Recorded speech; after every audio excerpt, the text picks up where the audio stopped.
ප්‍රශ්නය තමාගේ වනතුරු පිළිතුරු සියල්ල දාර්ශනිකයි කියන ප්‍රසිද්ධ කියමන මතක් කරමින් මම මේ වීඩියෝ පටන් ගන්නවා. රුමේනියාව තරම් ප්‍රශ්න තියෙන තවත් යුරෝප් රටක් මම හිතන්නේ තියෙවි කියලා. 2026 අද වෙනකොට යුරෝපයේ වැඩිපුරම ප්‍රශ්න තියෙන මිනිස්සු වැඩිපුරම ප්‍රශ්න තියෙන විදේශිකයන් ජීවත් වෙන රට තමයි රුමේනියාව. මේ රෙකෝඩ් එක මෙහෙම මේ පදක්කම ගහන්න හේතු වෙච්ච හේතු කාරණා හැමෝම අතරේ පොදුවේ බෙදී යනවා. ඒ කියන්නේ මේක මේ රටේ වැරද්දක්වත් සිස්ටම් එකේ වැරද්දක්වත් මෙහි තියෙන කම්පැනි වල වැරද්දක්වත් මේ රටේ ටැවිල් ඉන්න විදේශිකයන්ගේ වැරද්දක්වත් එයාලව මෙහෙට එවන මව්බිමවල් වල තියෙන ඒජන්සි වල වැරද්දක්වත් මේ අතරමැද ඉන්න ඒජන්ට්ස්ලාගේ වැරද්දක්වත් නෙවෙයි මේ හැමෝගෙම වැරදි. පොදුවේ මේ හැමෝගෙම වැරදි. මේ වෙනකොට රුමේනියාවේ ඉලීගල් කට්ටිය. හොඳ ඒ කියන්නේ ડોකියුමන්ට් එකක් නැති නීත්‍ය අනුකූලව වාසය කිරීමට අවසර නැති මිනිස්සු මගේ අනුමාන කිරීම වලට අනුව ඒගොල්ලොන්ගෙනුත් යම් පිරිසක් රුමේනියාව අතහැරලා වෙනත් යුරෝප් රටවල් වල ගිහිලා ජීවත් වෙනවා. ඉතින් කොහොම හරි යුරෝපේ රුමේනියාව ඇතුලේ වෙනකොට ලොකු පිරිසක් ඉන්නවා නීත්‍ය අනුකූල නොවන පුද්ගලයෝ. ඉතින් මේකට විසඳුම ඊට කලින් මේක මෙහෙම වෙන්නේ ඇයි කියලා ඉඳියොත් කෙටියෙන් සිස්ටම් එකේ තියෙන සිදුරු IGI එකෙන් වර්ක් පර්මිට් එකක් ඉෂුව කරන්න කලින් ඒ රුමේනියානු රජයේ ලියාපදිංචි වෙච්ච මොකක් හරි එම්ප්ලොයර් කෙනෙකුට වර්ක් පර්මිට් එකක් දෙන්නේ. අන්නේ එම්ප්ලොයර් වර්ක් පර්මිට් එක ඉල්ලන තැන ඉඳන් වීසා එක වෙදලා මෙහෙට ආවට පස්සේ මේගොල්ලෝ අර ඒ ප්‍රොසෙස් එක අතහැරලා දැමීම කියන හේතුව. අන්න ඒක නිසා තමයි මේ ප්‍රශ්න ගොඩකට මුල රස්සාවකට කෙනෙක් ආයතනයකට බැඳුනහම එයාව අතහැරලා දාන්නේ TRC එකෙන්. ගවර්න්මන්ට් එක ෆුල් ෆලෝ එකක් දෙන විදියට සිස්ටම් එකක් හදලා තියෙනවා. ඒකට රුමේනියාවේ තියෙන සිස්ටම් එකේ මේ ආධුනික පද්ධතියේ තියෙන ප්‍රශ්න නිසා තමයි මේක සිද්ධ වෙන්නේ. ඉතින් කොහොම ගොඩක් වෙලාවට මේ සිදුරු වලට ලාංකිකයන්ගේ මොළ ටික එකතු වුණාට පස්සේ අපේවම වනනවා වැලිලා කරහට තමන්ගේ රටේ එකද වෙන රටක එකද මුකුත් අදාළ නැහැ. සල්ලි වලට බල්ලොත් මරණ කාලේ මේ ඕක මොකද්ද කියලා අහලා ඔක්කොන්ටම කියලා ඉන්නවා. උතන දැනට තියෙන ප්‍රශ්නේ. ඉතින් මේ ඔක්කොම අතරේ මේක දැන් කාලේ ඉඳන් තියෙන ප්‍රශ්නයක් මේ වෙනකොට උඩ ඇවිල්ලා තියෙනවා මේ පොදු සමාකාලය කියන. මම මේ අතන එක වීඩියෝ එකක් එඩිට් කර ඉඳිද්දි මේ Facebook එකේ මාව මෙන්ෂන් කරලා පෝස්ට් එකකට දෙයියනේ මේ වගේ කඩාකප්පල්කාරී වැඩ කරන්න එපා මේකට මෙන්ෂන් කරලා එපාර ඒක මෙන්ෂන් කරපෙල ඉඳන් ඉවරයක් නැහැ මේක වදිනවා සහ ඉන්බොක්ස් එකේ මැසේජ් එනවා අයියේ කොහොමද අරකද මේකද ඊට පස්සේ මගේ ඉන්නවා වෙනම ගෲප් එකක් මම අඳුනගත්තු ડોකියුමන්ට් නැති පිරිසක් 200කට අධික පිරිසක්. ඉතින් ඒගොල්ලොන්ගේ ඇතුළෙත් ඉන්නවනේ ડોකියුමන්ට් තියෙන කට්ටිය මේ පත්තු කරන්න බලාගෙන ඉන්න කට්ටිය. ලංකාව කොහොමත් එහෙම තමයි. අනිත් රටවල් ඔක්කොම රුමේනියාවට එන ශ්‍රී ලංකාව ඇරෙන අනිත් රටවල් ඔක්කොම පැත්තකින් තියමුකෝ අපි ලංකාවේ කට්ටන්දරේ විතරක් ගමුකෝ. ලංකාව කොහොමත් එහෙමයි. අවුරුදු 2500ක් තිස්සෙත් කරේ මොකෙක් හරි එකක් පත්තු කරාම ඒ පත්තු කරපු කොන අරගෙන ලංකාවට එම් තියලා මුළු ලංකාවම ගිනි තියන එක. හරිද? ඊට පස්සේ 255කට රට බාර දීලා නිදහස ලැබපු දවස් ඉඳන් අද වෙනකුණුත් කරේ ඒක. ওই 255 ඔක්කොම කරයි කියලා හිතාගෙන ඌ අරු මුට බයිනෝ මූ අරුට බයිනෝ උන්ගේ ෆිල්ම් බලනවා උන් පත්තු කරලා තියනවා. නිකන් අර අතින් අරන් කෙන් තියා ගන්න වගේ වැඩ තමයි මේ 255ටත් දීලා අපි මෙච්චර කල් කරවගත්තේ. ඉතින් ඒ වගේම තමයි දැනටත් මේ රටට ආවයි කියලාත් ඒ ගතිගුණ ඒවයි වෙනසක් නැහැ අපේ බහුතරයක් මිනිසුන්ගේ.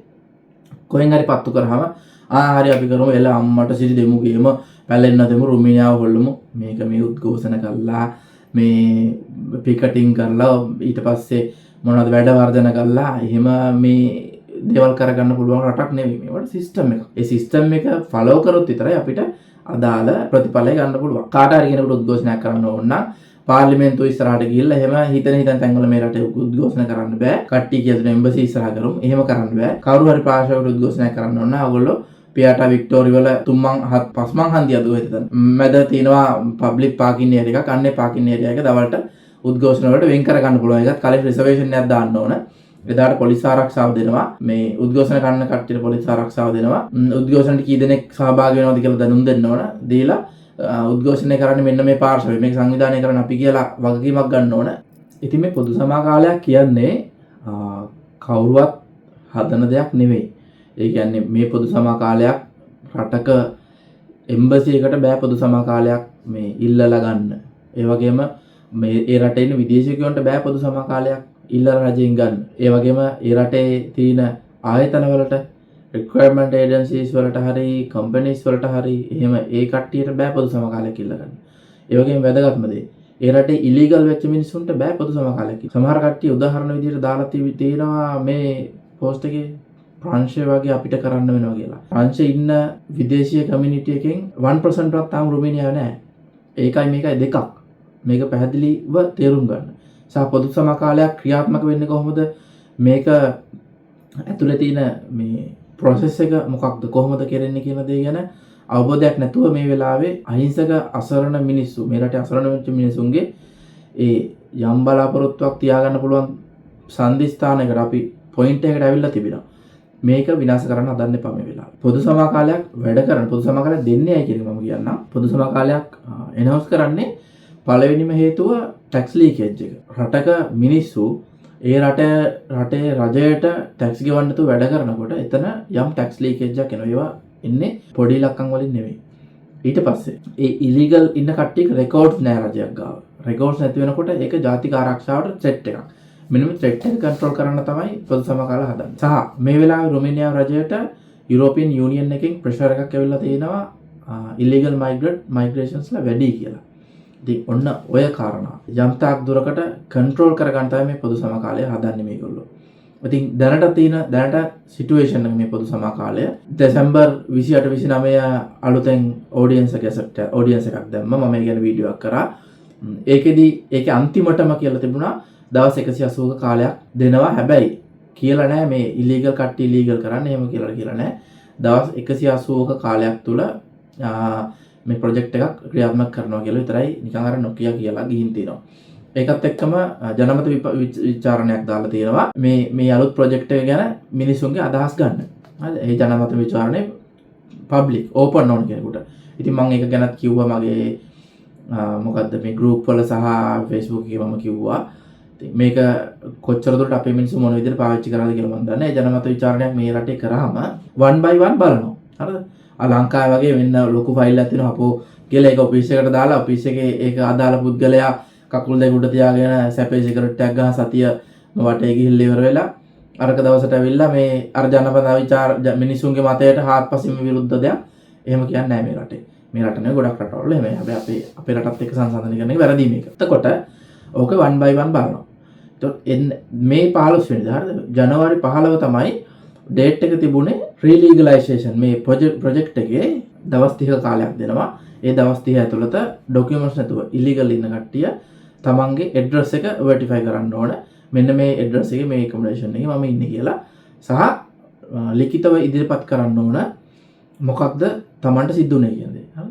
ඔන්න ඕක ඉදිරිපත් කරන්න ස්ටාර්ටින් ඩේට් එක විදිහට තිබුණේ ජනවාරි 15. හැබැයි ජනවාරි 15 unfortunately ගවර්න්මන්ට් එක මේක පටන් ගත්තේ නැහැ. පටන් ගන්න බැරුණා. මොකද අර ජනවත විචාරණේ ඒකේ ඇවිල්ලා තියෙන ඊමේල්ස් රිවිව් කරලා ඉවර නැහැ තාම. ඕක තමයි රීසන් එක විදිහට දුන්නේ. මේ වෙනකොට ලෝයර්ස්ලා සහ අපි බලාපොරොත්තු වෙනවා මේ මාසේ අන්තිමටම. ඒ කියන්නේ ජනවාරි අන්තිම හෝ පෙබරවාරි මුල 1 2 3 වගේ දවස්වල දවස් 30 ඇනවුන්ස් කරයි කියලා. මේ දවස් 30 ඇනවුන්ස් කරාට පස්සේ මේ දවස් 30 ඇතුළත ලීගල් ඩොකියුමන්ට් එකක් නිකන් නෙවෙයි ලීගල් ඩොකියුමන්ට් එකක් හදලා දෙන්න ඕන. මං ඉන්නේ මේ ලිපිනයේ මෙන්න මේ ඇපාර්ට්මන්ට් එකේ මේ ඇඩ්‍රස් එකේ මම ඉලීගල් උනේ මෙන්න මෙහෙමයි දැනට සිටුේෂන් එක මේකයි කියලා දෙන්න ඕන ඩොකියුමන්ට් එකක්. මේ මගේ ගෲප් එකේ ඉන්න ඔක්කොන්ට මේ ඩොකියුමන්ට් එක හදන්න මම ලෑස්ති කරලා තියෙනවා. ඊළඟ වැදගත්ම දේ ඒ ඩොකියුමන්ට් එකෙන් පස්සේ ඒ දවස් 30ම ඉවර වුණාට පස්සේ තමයි අර දවස් 180 පටන් ගන්නෙ. දවස් 180ක කාලයක් දෙනවා. ඒ දවස් 180 ඇතුළත මේ රටේ ඉන්න ඩොකියුමන්ට්ස් නැති ඉලීගල් වෙච්ච ඕනම කෙනෙකුට ලීගල් කරගන්න පුළුවන් තමන්ගේ ස්ටේටස්. එම්ප්ලොයි කෙනෙක් ඕන මේ වෙනකොට තියෙන සිටුේෂන් එක අනුව එම්ප්ලොයි කෙනෙක් ඕන.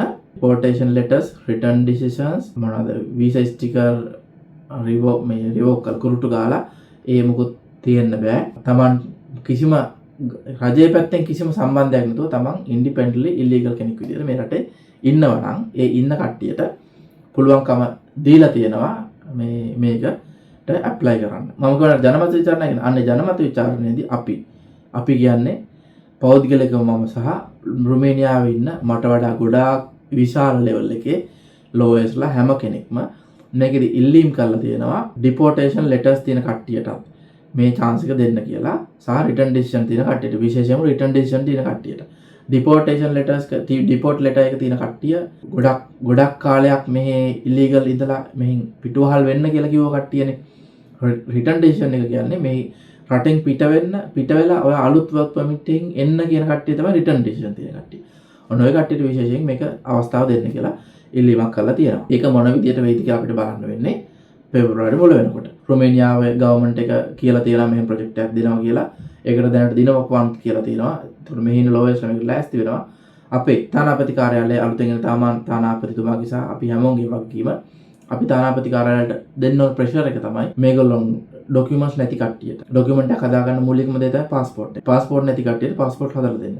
අපේ තානාපති කාර්යාලය හදිසියවත් කිව්වොත් පාස්පෝර්ට් නැති කට්ටියට ඔයගොල්ලෝ ලංකාවට යන්න කියලා. මේ රජත් කියන්නේ හරි පාස්පෝර්ට් නැති කට්ටියට අපිට මේ රීලීගලයිස් වෙන්න මේ ඩොකියුමන්ට් ඉෂුව කරන්න බෑ. ඔයගොල්ලෝ ලංකාවට යන්න. මොකද පාස්පෝර්ට් එක නැතුව කාටවත් වර්ක් පර්මිට් එකක් ගන්න අලුතෙන් මේ ඩොකියුමන්ට් හදන්න බෑ. එතකොට පාස්පෝර්ට් එක තමයි මූලික දේ. ඒක එම්බසි පැත්තෙන් කරන්න ඕන දේ තමයි පාස්පෝර්ට් එක. මම මේක ගොඩක් කතා කරන්න උත්සාහ කරා සහ මම මේ පාස්පෝර්ට් නෑ අයියේ මොකද්ද කරන්න කියලා අහන හැමෝටම මම කියන්නේ එම්බසියට කතා කරන්න. කතා කරලා ඔයගොල්ලෝ මේක තේරුම් කරලා දෙලා කරගන්න බලන්න. මොකද මට මේකට පෞද්ගලික මැදිහත් වීමක් කරන්න බෑ දැනට එම්බසි තියෙන තත්ත්වෙත් එක්ක. දැනට. හරිද? අනාගතේ වෙනස් වෙන්න පුළුවන්. ඉතින් ඒ කතා කරන කට්ටියත් මට අනිත් පැත්තට කතා කරන්නේ ඒගොල්ලන්ට හොඳ පිළිතුරක් ලැබුණා කියලා නෙමෙයි. මේක හරියට අතිසාරයට අමුඩ ගන්නවා වගේ වැඩක්. හරිද? හරි. මෙහෙට ආවා කාගේම හරි වැරද්දකින් ඩොකියුමන්ට් හැදුවේ නැහැ. එතකොට උද්ඝෝෂණයක් කරලා ඩොකියුමන්ට් හදන්න ඉල්ලුවට එහෙම උද්ඝෝෂණ කරාට ඩොකියුමන්ට් හදන්න දෙන්නේ නැහැ. ඒකත් ඔය කියන කට්ටිය සහ කමෙන්ට් කරන කට්ටිය සහ අදහස් යොදලා දක්වන හැමෝම දන්නවා. ඉතින් දවසකට ලොකු පිරිසක් මාත් එක්ක කතා කරනවා ඩොකියුමන්ට් ඇති නැති ප්‍රශ්න වෙච්ච කට්ටිය. මේ ප්‍රශ්න වෙච්ච මිනිසුන් පුළුවන් ප්‍රමාණයෙන් මම බේර ගන්න ප්‍රශ්න වලින්. හැබැයි මේ ප්‍රශ්න වලට මුල කොන හොයන එක තමයි මගේ අරමුණ විදිහට මම කරන්නේ. මේක නතර කරන්න ක්‍රමවේදයක් නැහැ. හේතුව මේක නතර කරන්න බැරි අපිට කාටවත් නීතියක් දාන්න බෑ. සමාජ මාධ්‍ය වලට මේ තමන් පෝස්ට් දාන්න එපා කියලා. එතකොට අපිට ලංකාවේ මිනිස්සුන්ට නීතියක් දාන්නත් බෑ. මෙන්න මේ පෝස්ට් දාන අයන්ගෙන් එන්න එපා කියලා. හරි.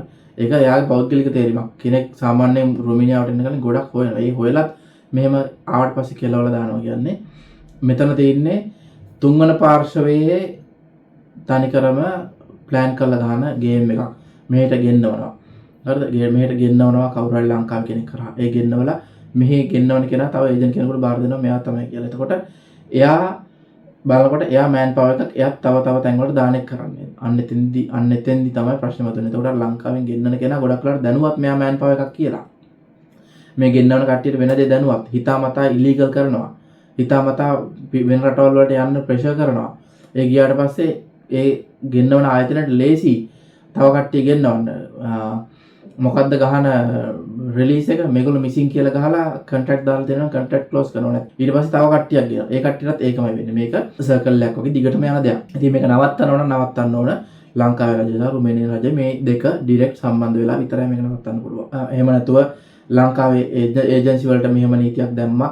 ඊට පස්සේ බියුරෝ කරන්න බෑ කියලා මෙහි මිනිස්සු ඩිරෙක්ට් ඇවිල්ලා අසරණ වෙනවා කියලා හිතාගෙන මේ බියුරෝ කරන්න බෑ ඒජන්සියක් කරා බියුරෝ කරන්න කියලා දැම්මා. අන්තිමට බලනකොට ඩිරෙක්ට් ඒජන්සියක් කරා බියුරෝ කරගෙන ආවට වැඩක් නැහැ. ඒ ඒජන්සියත් සම්බන්ධ මෙහි ඉන්න තර්ඩ් පාර්ටි තුන්වන පාර්ශවීය මොකෙක් හරි ඒජන්ට් කෙනෙකුට.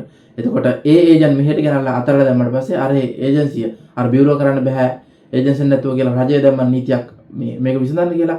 එතකොට ඒ ඒජන්සිය කියන්නේ අපි දන්නේ අපි මේ එව්වේ ඒජන්ට් එයා එතන ඉහා වගකීම යාගේ ඔන්න ඔයාලා අපි රුමේනියාවට ගෙනින් දාලා තිනවා. එහෙම නැහැ. ජොබ් එකක් දෙනවා නම් ඒ ජොබ් එකට දාන්න ඕන. ලංකාවේ ඒජන්සිස් වලට මෙහි ඉන්න ඒජන්ට්ගේ වගකීම ගන්න බැරි නම් ඕගොල්ලෝ මිනිස්සු මෙහෙට එවන්න එපා. ඔයා මෙහි ඒජන්ට් කෙනෙක් ගාවට එනවා නම් ඒ ඒජන්ට් පිස්සු කෙලිනේ වගකීම ලංකාවේ ඉන්න ඒජන්සිය ගන්න ඕන. ඒක අනිවාර්යෙන් එහෙම වෙන්නම ඕන. එතකොට මේ වගකීම ගන්න නැති එකට ලංකාවේ රජය මොකක් හරි කරන්න ඕන. ලංකාවේ රජය මොකක් හරි කරන්න ඕන. මොකද ඒගොල්ලෝ සල්ලි විතරක් අරගෙන වැඩක් නැහැ. ඒගොල්ලෝ වගකීමක් ගන්න ඕන. මෙහි ඉන්න ඒජන්ට් ඒගොල්ලෝ විශ්වාසවන්ත විදිහට කරන්න ඕන. මෙහි ඉන්න ඒජන්ට්ලා මෑන් පවර් එකක් දා ගන්නවා. කම්පැනි අවුරුද්දක් මොනවා හරි ටිකක් බිස්නස් කරලා මොනවා හරි ටිකක් කරලා ඉවරලා අවුරුද්දක් පරණ වුණ හැටි ලංකාව වටේ රවුමක් යනවා. ලංකාව විසිට් කරනවා ඒජන්සි. මෙහි ඒජන්ට් ලංකාවේ ඒජන්සි විසිට් කරනවා. අපිට මෙච්චර ළමයි දෙන්න මෙහෙම දෙන්න කියලා විසිට් කරනවා. මොකටද විසිට් කරලා එකතු කරන්නේ? මෙහෙට ගෙනවුවාට පස්සේ 50ක් ගෙනවුවොත් 50න් 40කට කෙලවලා දානවා. ඔන්න ඔතන තමයි මේ ඉලීගල් මිනිස්සු මේ රට ඇතුලේ හැදෙන්නේ. එතකොට මොකක්ද වෙන්නේ? ඉතාලියානු පුළුවන් මිනිස්සු ඉතාලිය යනවා. මොකද මේක බ්‍රිජ් එක කියලානේ කියන්නේ. මේක බ්‍රිජ් එක. එතකොට බ්‍රිජ් එක තමයි බ්‍රිජ් එක දැන් ඉජ්ජ වේගෙන එන්නේ. ජර්මන් පාෂා යන පුළුවන් මිනිස්සු එහෙ යනවා. ඒ වුණාට ලක්ෂ 30ක් 40ක් වියදම් කරලා මේ රටට එන දුප්පත් අහිංසක මිනිසුන්ට උන්ට ඉතාලියවත් නෑදෑයෝ නැත්තම් ප්‍රංශ නෑදෑයෝ නැත්තම් ජර්මනියේ ස්විට්සර්ලන්තෙන් නෑදෑයෝ නැත්තම් මේ රටට රස්සාවක් කරන්න බලාගෙන නම් අර ඒජන්සියට සල්ලි ටික පුදලා ආවේ මොකක්ද කරන්නේ? ඒජන්සිය යුරෝ 1500ක් දෙනවා මෙහි ඉන්න ඒජන්ට්. එතකොට ඒ ඒජන්ට් වගකීමක් තියෙනවා තමයි මේ ගේන මිනිසුන්ට රස්සා දෙන්න. ඒ වුණාට මේ රුමේනියන් මිනිසුන්ගේ වගකීම කියන දේ හොයන්න බෑනේ. මුන්ගේ වගකීම කියන දේ හොයන්න බෑ. උන් මෙහෙම කතා කර ඉඳිද්දි විනාඩි 5කට කලින් කිව්ව එක වෙනස් කරන જાතියක්. එතකොට ඊළඟ විනාඩි 5 ඉඳන් අර ඌ කිව්ව එක තමයි නීතිය. ඒ જાතිය මිනිස්සු මෙහි ඉන්නේ. එතකොට ලංකාවේ ඒජන්ස්ලාට මේ වගකීම ගන්න බැර නම් ඒගොල්ලෝ ඒකට මොකක් හරි ක්‍රමවේදයක් හදා ගන්න ඕනේ මේ පැත්තේ වගකීම ගන්න. ඇත්තට මෙහෙම ආයතනයක් තියනවාද? ඒ කම්පැනි හොඳයි. ඇත්තට වේකන්සි තියනවාද? එකමඩේෂන් දෙනවාද? දැනට වැඩ කරන මිනිසුන්ට සලකන්නේ කොහොමද? උන්ට හරියට පඩි දෙනවද? ওই ටික හොයන්න ලංකාවේ ඒජන්ට් මොකක් හරි ක්‍රමයක් දා ගන්න ඕනේ. එයාට ඒකට ක්‍රමයක් දැන් ඊයේ පෙරේද මට කතා කරනවා ඒජන්සියෙන් කතා කළා ඔය කතන්දර ටික කිව්වා අපිට මෙහෙමයි ඒ ඒජන්සියෙන් එවපු ටිකකුත් මෙහි ඉලීගල් වෙලා. ඉතින් මම කියන්න ඕන දේ ඒ විදිහටම කියලා දුන්නා. කියලා දුන්නට පටන් ගත්තේ මේ ප්‍රොජෙක්ට් එක ඕන දෙයක් කරගන්න පුළුවන් ඇමතිගේ අහමඳුරනවා මෙහෙම අඳුරනවා ඇත්තට මෙච්චර කියලා නේද මම වෙන්න ඕන ටික කිව්වට පස්සේ මම දන්නේ නැහැ එතනින් එහා කතන්දර යන්නේ වෙන පැත්තකට. මොකද මේ චේන් එක මේ හැදිලා තියෙන මේක කොතනින් හරි කැඩෙන්න ඕන. මේ පුරුකක් කොතනින් හරි කැඩෙන්න ඕන මේ ප්‍රශ්න විසඳෙන්න. එහෙම නැතුනොත් අනාගතේ දිගටම එන මිනිස්සුන්ට මේ රටේදී අත් වෙන එකම ඉරමුණ. එකම ඉරණම අත් වෙන්නේ. අපි මේක සමාජ මාධ්‍ය වලට ඇවිල්ලා අපි මෙහෙම කොච්චර කතා කරත් මේක එම්බසියට ගිහිල්ලා කතා කරත් මේක ලංකාවේ බියුරෝ එකට ගිහින් කතා කරත් එක්ක කරන්නේ අපේ කටවල් වහන එක. එහෙම නැත්තම් කරන්නේ අර අතිසාරයට අමුඩයක් ගහන එක. හරිද? ඔච්චර තමයි කරන්නේ. ඒකට වෙන විකල්ප මේගොල්ලෝ දෙන්න කවුරුවත් කැමති නැහැ. එක්ක මේ චේන් එකේ එන ප්‍රොෆිට් එකෙන් කොටසක් ඔය දේශපාලනයට සහ අනිත් ඒවාට යනවා. එහෙම නැත්තම් කාටවත් මේ ගැන තාම හරි අවබෝධයක් නැහැ. මේක මේ මම වීඩියෝ එකේ කතා කරන තරම් සරල දෙයක් නෙමෙයි. මේක කිසිම Facebook page එකක කිසිම YouTube channel එකක මෙහෙම සරලව කතා කරන තරම් සරල දෙයක් නෙමෙයි. මේක කෙලින්ම මිනිස් ජාවාරම. මේක කෙලින්ම මිනිස් ජාවාරම. human trafficking. මේක සෙල්ලමක් නෙමෙයි. ඉතින් වීඩියෝ එක අන්තිමටම ඇවිල්ලා අන්තිමටම කියන්න තියෙන්නේ රෙන්න টয়ලට් එකට ගිහිල්ලා කලිසම ගලවන්න කලින් කලිසමේ දී ගන්න එපා. මෙච්චර කල් වැඩ කරගෙන ඉවසගෙන ඉන්දියා වගේ ඉවසගෙන ඉන්න කවුරු හරි පාර්ශවයක් මේ වෙලේ අනවශ්‍ය දෙයක් කරන්න ලෑස්ති වෙනවා නම් ඒ කියන්නේ ඒගොල්ලන්ට තේරුම් කරලා දෙන්න. ඒගොල්ලන්ට කරන්න එපා කියන්නේ. මේක සෙල්ලමක් නෙමෙයි. මේ සෙල්ලම් කරන්නේ මිනිසුන්ගේ ජීවිතත් එක්ක. මම නැවතත් ඒ ටික ඒ විදිහටම කියනවා. මේ සෙල්ලම් කරන්නේ මිනිසුන්ගේ හීන බලාපොරොත්තු සහ අන්තිමට මිනිසුන්ගේ ජීවිතත් එක්ක. මේ වීඩියෝ එක මෙහෙම ඉවර කරනවා. ඉතින් බලාගෙන ඉඳපු උඹලා හැමෝටම ජය වේවා.